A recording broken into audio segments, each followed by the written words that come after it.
함께 사도신경으로 신앙 고백하시겠습니다. 나는 전능하신 아버지 하나님 전지의 창조주를 믿습니다. 나는 그의 유일하신 아들 우리 주 예수 그리스도를 믿습니다. 그는 성령으로 잉태되어 동정녀 마리아에게서 나시고 본디오 빌라도에게 고난을 받아 십자가에 못 박혀 죽으시고 장사된 지 사흘 만에 죽은 자 가운데서 다시 살아나셨으며 하늘에 오르시어 전능하신 아버지 하나님 우편에 앉아 계시다가 거기로부터 살아있는 자와 죽은 자를 심판하러 오십니다. 나는 성령을 믿으며 거룩한 공교회와 성도의 교제와 죄를 용서받는 것과 몸의 부활과 영생을 믿습니다. 아멘. 우리 함께 찬송가 254장 내 주의 보혈은 정하고 정하다. 시간 우리 함께 찬송하도록 하겠습니다. 찬송가 254장입니다.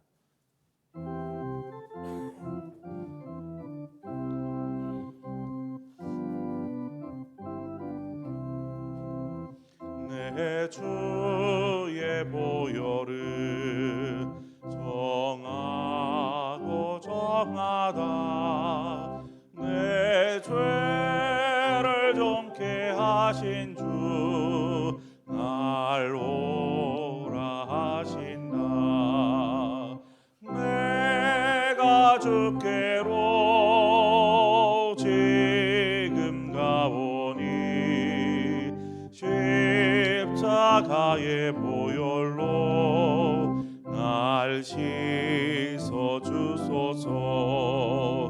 약하고 주해도 주께로 나가면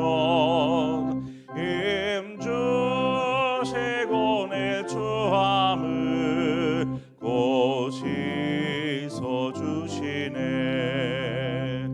내가 주께로 지금 가오니 십자가의 보혈로 날 씻어 주소서. 큰 죄오라 하심을 온전한 믿음과 또 사랑함과 평안함 다 주려 함이라. 내가 주께로 지금 가오니 십자가의 보혈로 날 씻어 주소서. 큰 죄인 복받아 살 길을 얻었네. 한없이 넓고 큰 은혜 베풀어 주소서. 내가 주께로 지금 가오니 십자가의 보혈로 날 씻어 주소서. 그 피가 맘속에 큰 증거 됩니다. 내 기도 소리 들으사 다 허락하소서. 내가 주께로 지금 가오니 십자가의 보혈로 날 씻어 주소서. 아멘.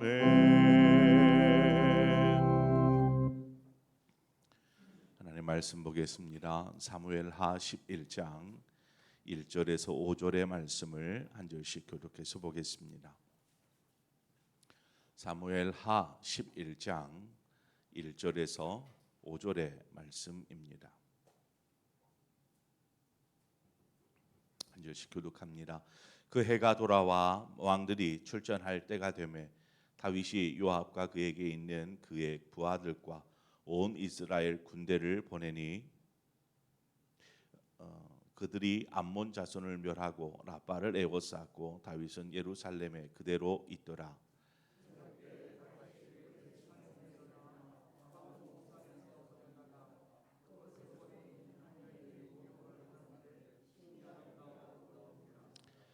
다윗이 사람을 보내 그 여인을 알아보게 하였더니 그가 아뢰되 그는 엘리암의 딸이요 햇사람 우리아의 아내 바세바가 아니니까 하니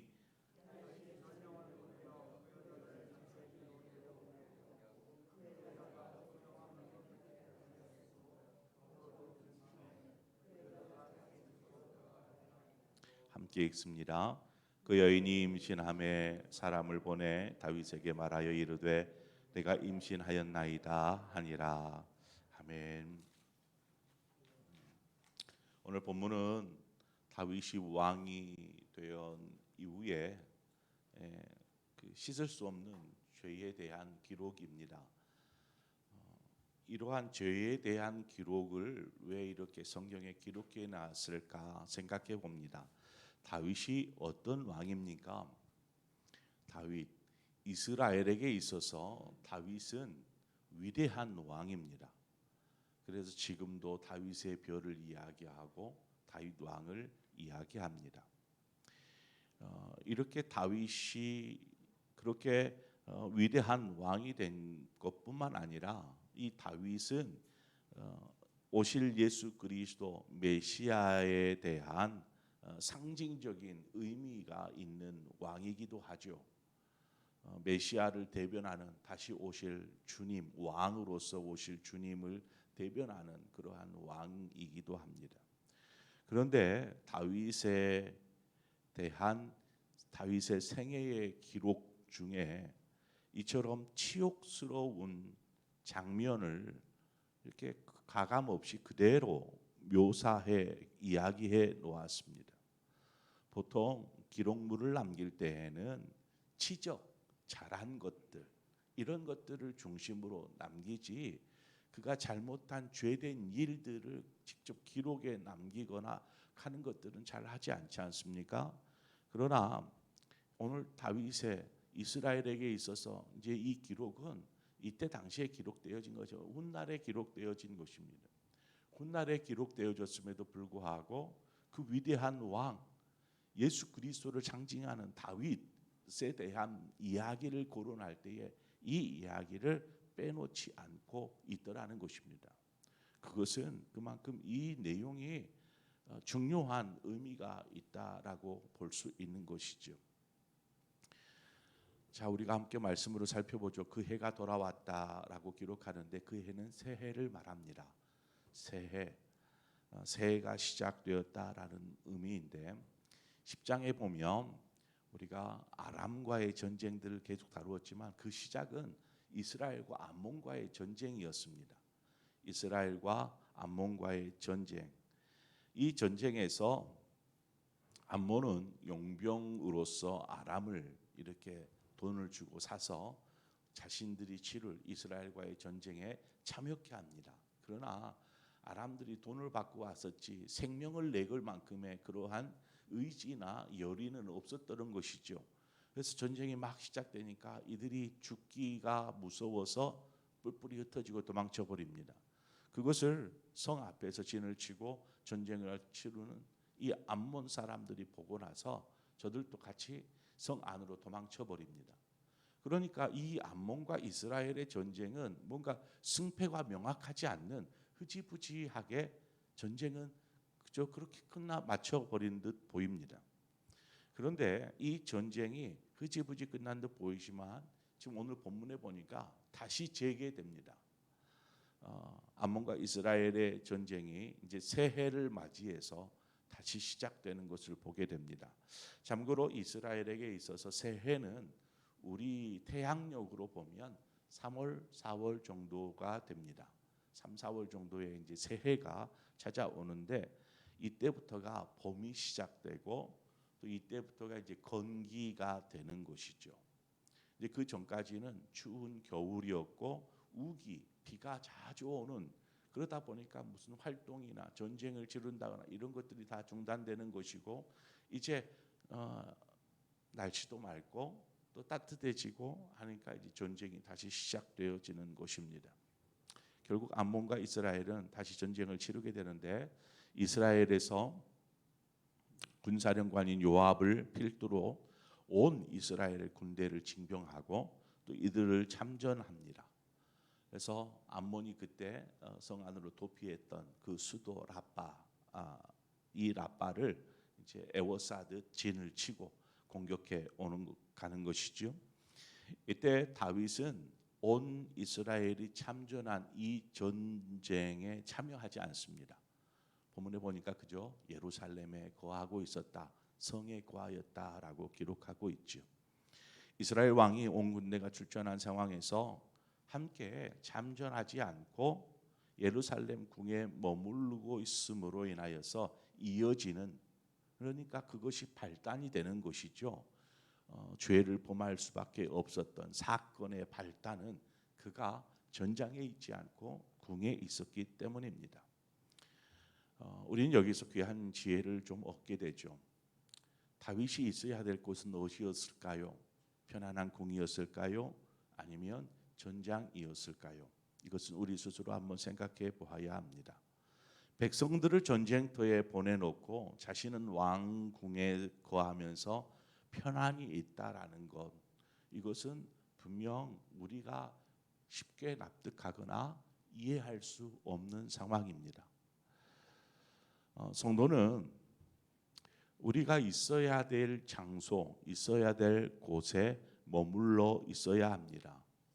있어야 할 곳에 있지 않고 엉뚱한 곳에 거하게 되면 그때서부터 문제가 발생합니다. 죄가 싹트기 시작하는 것이죠. 병사들은 전장에서 생사가 오가는 싸움을 하고 있을 때 다윗은 침상에 있었습니다.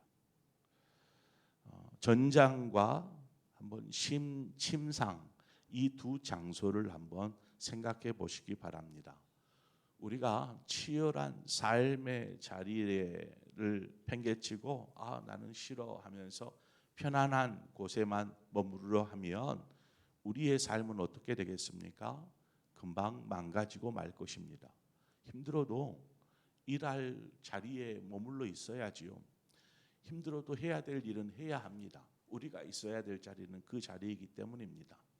학생은 학생이 머물러야 될 자리가 있고, 또 성인은 성인으로서 있어야 될 장소가 있는 곳이죠. 잠언 6장 6절 이하의 말씀을 보면, 게으른 자여 내가 어느 때까지 누워 있겠느냐, 내가 어느 때에 잠이 깨어 일어나겠느냐. 좀 더 자자, 좀 더 졸자, 손을 모으고 좀 더 누워 있자 하면 내 궁핍이 강도같이 임할 것이며 내 궁핍이 군사같이 이르리라. 성경은 말합니다. 그렇잖아요. 해야 될 일, 지금 누워 있지 않고 일어나서 뭔가를 활동적으로 준비를 해야 될 때에 우리가 자고 있다라면 어떻게 되겠습니까? 순식간에 궁핍이 또 가난이 찾아올 수밖에 없는 것 아니겠습니까? 삶도 그렇듯이 영적으로도 마찬가지입니다. 우리가 있어야 될 장소 어디일까? 그곳은 예배하는 곳이지 세상의 즐거움과 쾌락이 있는 곳이 아니다라는 것입니다. 하나님을 묵상하며 기도하는 그때에, 기도해야 할 때에 그저 분주함에 머물러서는 안 되는 것이죠. 고독 가운데 머물러서도 안 되는 것입니다. 분명히 하나님을 묵상하고 기도해야 될 자리가 있는데 그 자리를 외면한 채 다른 곳에서 우리의 삶을, 우리의 영혼을 낭비한다면 그것은 잘못된 것이라고 말할 수 있지요. 찬송이 있어야 할 우리의 입술과 마음에 세상 노래가 가득하다라면 그것은 옳지 못한 것입니다. 창세기 4장 7절 말씀에 보니까 내가 선을 행하면 어찌 낯을 들지 못하겠느냐, 선을 행하지 아니하면 죄가 문에 엎드려 있느니라. 죄가 너를 원하나 너는 죄를 다스릴지니라. 어떻게 해야 죄를 다스리는 걸까요? 그 시작은 우리가 있어야 될 곳에 머무는 것입니다. 그리스도인 된 우리가, 하나님의 자녀된 우리가 있어야 될 자리가 어디일까요?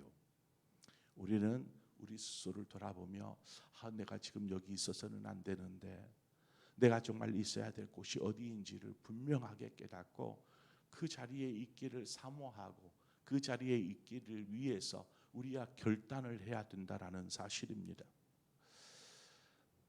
다윗이 저녁이 되었습니다. 이제 낮 시간에 햇볕도 지고 하니까 한참을 잔 것 같아요.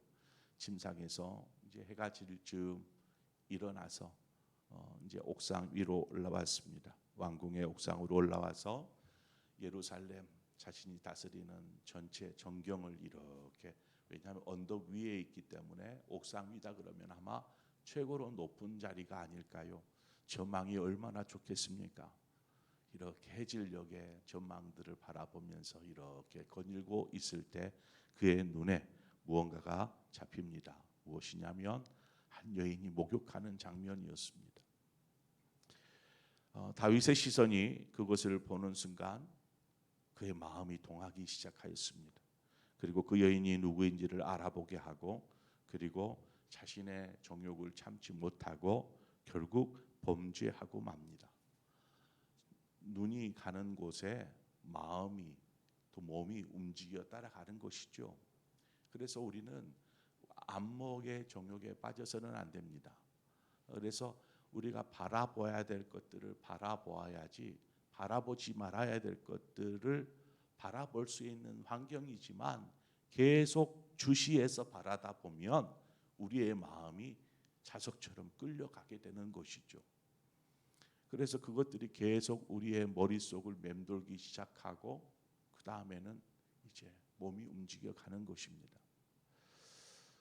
다윗의 삶을 보면 그의 삶은 지금껏 어떻게 보면은 하나님과 한 마음 된, 하나님과 합한 자의 삶을 여태껏 걸어오지 않았습니까?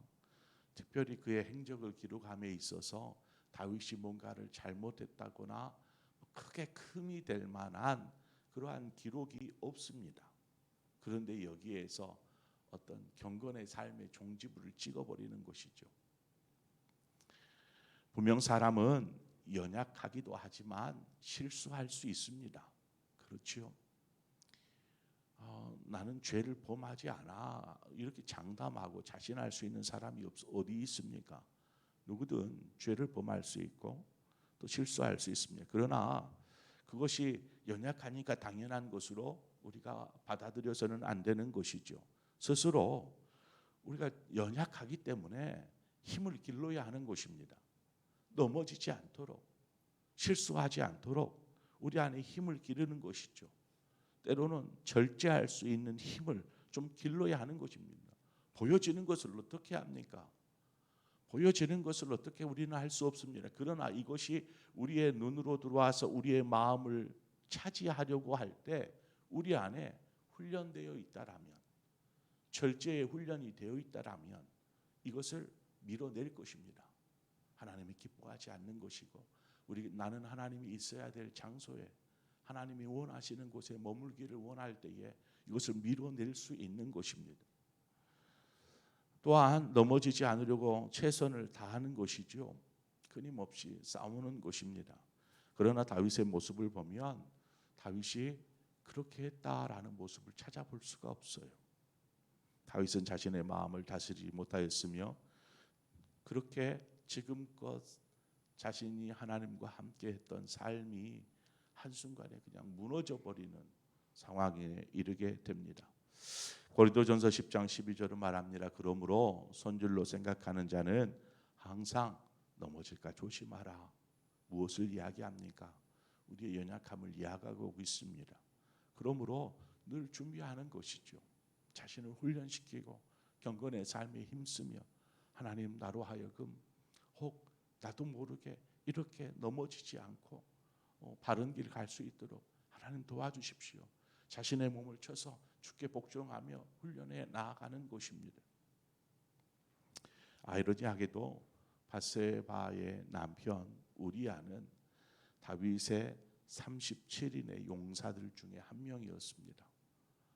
그러니까 30 뛰어난 용사 37명을 뽑으라 하면 그 중에 한 사람이 우리아였다라는 것입니다.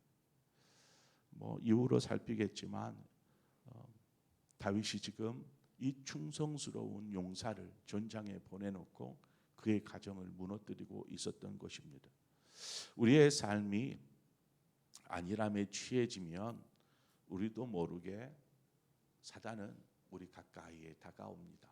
우리를 넘어뜨리기 위해서, 우리를 삼키려고. 우는 사자와 같이 그 삼킬 자를 찾는 이 사단이 가만히 내버려 두겠습니까? 우리가 허점을 내어주면 우리는 쉽게 공격당할 수 있고, 쉽게 공격당하면 우리가 일어날 힘이 없는 것이죠. 그냥 패배하는 것입니다. 우리가 있어야 될 장소가 그래서 중요합니다. 하나님, 우리가 있어야 될 장소에 우리가 해야 될 일들을 하는, 그래서 항상 이것을 연념하는 것이죠. 하나님, 지금 제가 있어야 될 장소에 있는 것입니까? 또 그것이 어떤 죄를 범할 기회가 되지 않도록, 기회로 내어주지 않도록 우리가 있어야 될 곳을 구별할 필요가 있습니다. 설령 우리가 유혹되어질지라도 평소에 늘 경건에 힘쓰다 보면 절제할 수 있는 힘이 길러집니다. 이겨낼 수 있는 힘, 눈으로 보여지고 뭐 이렇게 할지라도 우리의 머릿속에서 우리의 영적으로 이것들을 하면 안 돼라는 어떤 힘을 길러지게 됩니다. 그러므로 우리의 삶에 다윗처럼, 다윗조차도 그렇게 경건한 삶을 살았던 다윗조차도 이렇게 넘어지는데 뭐 내가 넘어지는 것 당연하지라고 생각하지 말고 우리 역시 이처럼 넘어지지 않기 위해서 어찌해야 할까, 이것들을 생각하면서 하나님 앞에서 바른 길을 걷는 믿음의 삶을 사는 저와 여러분의 삶이 되어지기를 주님의 이름으로 축원을 드립니다. 기도하겠습니다. 참 좋으신 하나님 아버지, 은혜를 감사합니다.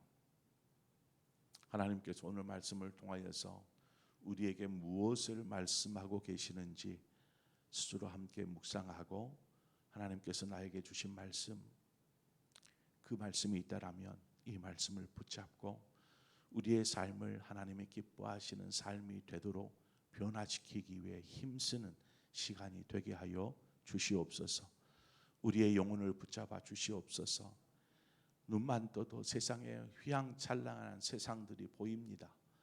호기심이 생기고 좀 즐거울 것 같고 정말 쾌락이 느껴질 것 같고 하는 이러한 마음, 육체적인 욕망이 우리를 지배하지 않고 오직 예수 그리스도를 향한 그 믿음과 그 사랑과 은혜가 우리의 삶을 지배하고 다스리게 하여 주시어서 결단코 문 앞에 엎드려져 있는 죄악에 넘어지지 아니하고 죄악을 다스리는 사람, 이러한 믿음의 삶을 살 수 있도록 주님 역사하여 주시옵소서.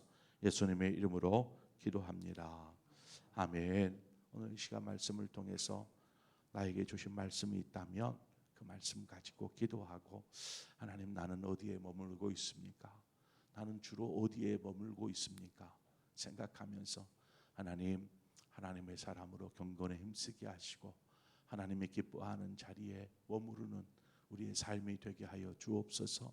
또한 우리가 연약하여서 자주 넘어지고 자빠질지라도 하나님, 그 상태로 방치할 것이 아니라 넘어지지 않는 힘, 믿음 안에서, 예수 그리스도 안에서 이 힘을 길러내게 하여 주시옵소서. 절제할 수 있는 마음, 이겨낼 수 있는 마음, 그 믿음을 허락하여 주옵소서. 우리가 함께 위해서 기도하고, 오늘 이 시간 우리 교회를 위해서 기도할 때에 우리 교육자들과 우리 직분자들, 하나님께서 세우신 주의 종들을 위해서 함께 기도하기를 원하고, 또한 우리 다음 세대 우리 자녀들을 위해서 함께 기도하기를 원합니다. 그리고 여러분 각자의 기도의 제목으로 기도하시다 자 이렇게 돌아가시겠습니다. 함께 기도하겠습니다. 참 좋으신 하나님 아버지, 은혜와 사랑을 감사합니다.